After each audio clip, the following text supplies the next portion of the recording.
Parent function set number 2, exponential, logarithmic, and rational functions. So the first one we're going to talk about is the exponential parent function. So the equation for these are always in the form of f of x is equal to some number to the x power. So these are characterized by having the variable up in the exponent and not as the base. This base can be anything. It can be a 2, 3, -5. This can be anything. The characteristic of exponential functions are that the exponent is the variable itself. So this is where the input is, not in the base. In this case, we're just using 2 to the x as the parent function. So let's discuss the domain of this parent function. So domain is the furthest left to furthest right. Well, this arrow here says that my graph is going to go left forever, and this arrow here says it's moving to the right forever. So my domain is all real numbers. I've got negative infinity to positive infinity. I can use any x that I want, any negative, any positive. Now the range, we have to talk about some things. So for range, this arrow means I'm moving upwards forever. But then we see that there's this dashed line here right on the x-axis. That is an asymptote. So if we remember back from Algebra 1, an asymptote is a boundary that the graph will never touch or cross.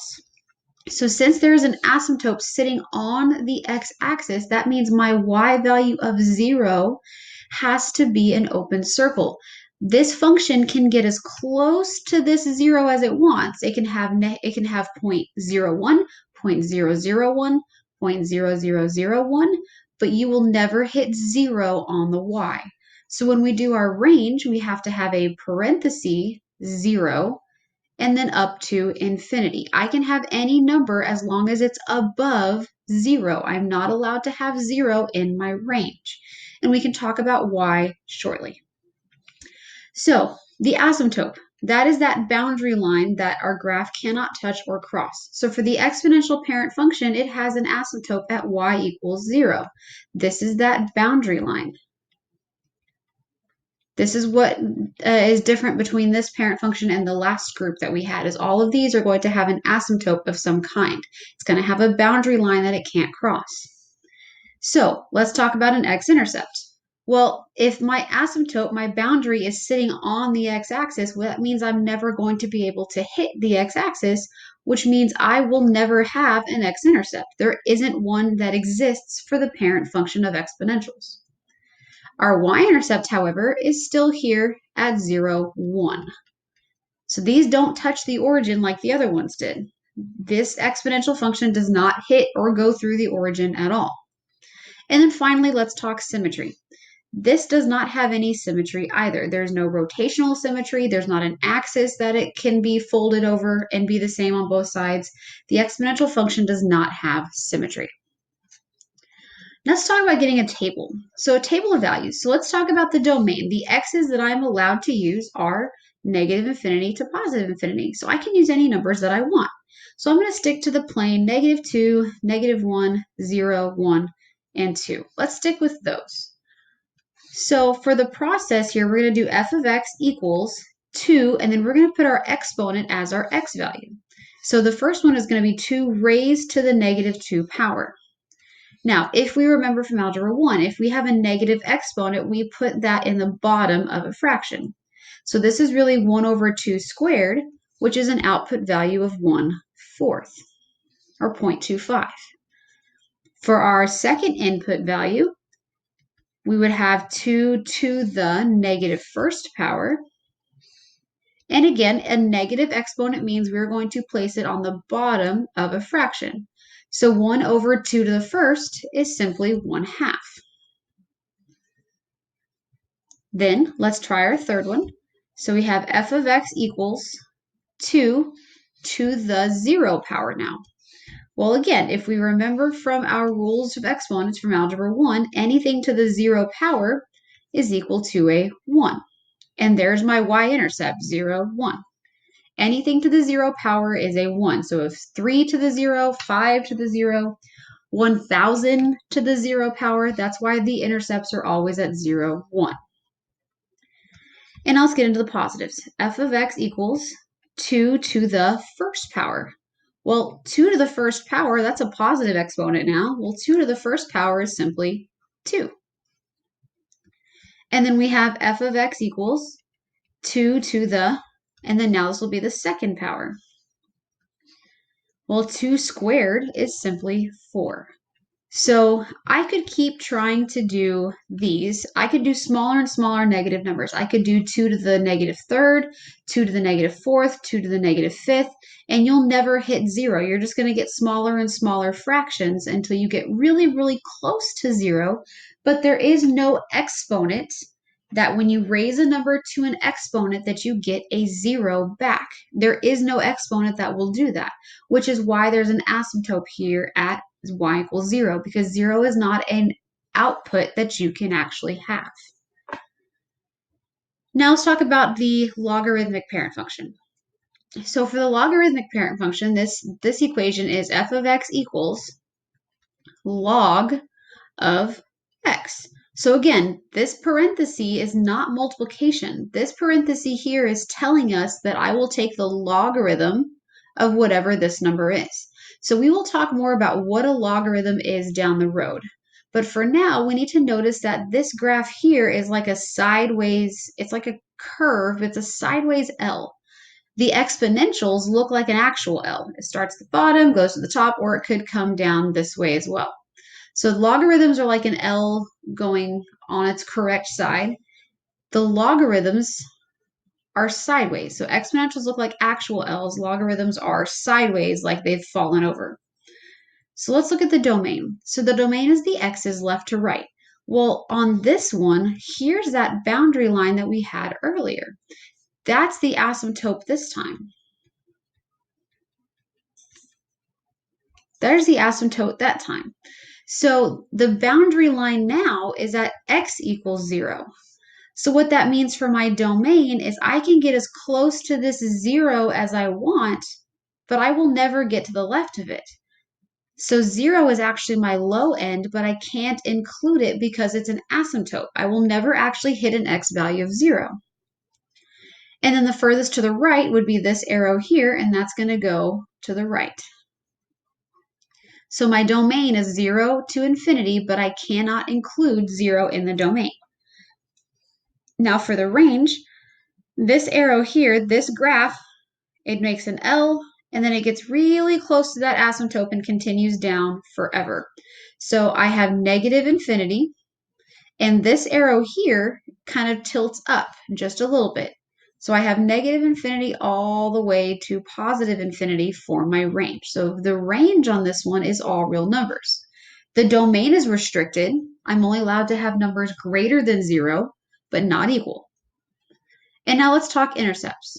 So for the x-intercept, I can see right here that the graph crosses the x-axis at 1, 0. 1, 0. Now the y-intercept for this one, there's the asymptote. That boundary is sitting right on the y-axis. So since the boundary is on the y-axis, I will never touch the y-axis, so I will never have a y-intercept. There isn't one.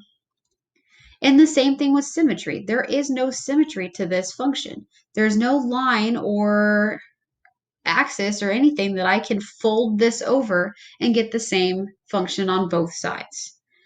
Now, if we notice, before we do the table, look at some things. The domain of this guy is the range of this one.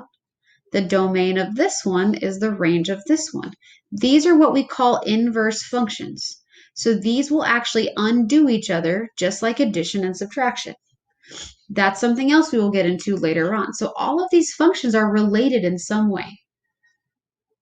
Now let's talk about the table. So the table isn't going to make a whole lot of sense just yet, but let's practice plugging in numbers. So for the domain, I said I'm not allowed to have 0, but I can go any number above 0. So we can make this easy and just choose an x value of 1, 2, 3, and I'm going to stick to 4, and that should be plenty for us. So the process is we're going to take the f of x equals, it's going to be the logarithm of the input value of a 1. Again, we'll talk about what a logarithm actually does later on in the year. But for now, we can use our calculator to help us calculate this. The logarithm of 1 is equal to 0. That's how you get this intercept right here. Then we can do it again for the logarithm of 2. So f of x equals the log of 2. So we're going to take the logarithm of an x value of 2, and we're going to result in a decimal of 0.301. These are going to be a lot of decimals. And again, we'll discuss more about what a logarithm is later on down the road. So for the next input value, it's a 3. So the logarithm of 3 is 0.477. And the last one, f of x equals the logarithm of 4, which again will be a nice decimal. Well, it's not a nice decimal. 0.602. Okay? Now, the last parent function to talk about in this set, the last parent function that we're going to talk about in Algebra 2, is the rational parent function. So the equation for this is f of x is equal to 1 divided by x. A rational function is basically a fraction. That's what that is, except the variable is in the denominator. Usually it's in the numerator, but now a rational function is where the variable is in the denominator. So let's talk about the domain. I see that I have two sets of dashed lines here. I have one going up and I have one going across. So there are actually two asymptotes for this functions. Okay, so there's two boundary lines here. One boundary line is at x equals 0. That's this one here, because that's your, x equals 0 is your vertical. So this one is the x equals 0. And the horizontal is y equals 0. So there are actually two boundary lines here. So now that we know that, let's look at the domain. Well, the domain says this guy is going to go left forever. This guy is going to go right forever. But if we look at our graph, it gets really, really close to that axis, the y-axis, where the x value is 0, but then it hits that boundary line, that asymptote. So what that means is it will never actually hit 0. It gets as close to 0 on either side, left or right, as it can, but I have to jump across the 0. So the domain would be negative infinity up to 0 with a parenthesis, because I cannot be equal to 0. Then we have to jump, and then we go from 0 on to infinity. Again, I can't be 0 on this side either. And let's think about why. If I tried to plug in 0 here, we know that we cannot divide by 0. It doesn't work. There is no mathematical way to divide by 0, which is why it's not included in this domain, because the x is in the denominator. And then if we look at range, well, this part of my graph will go up forever.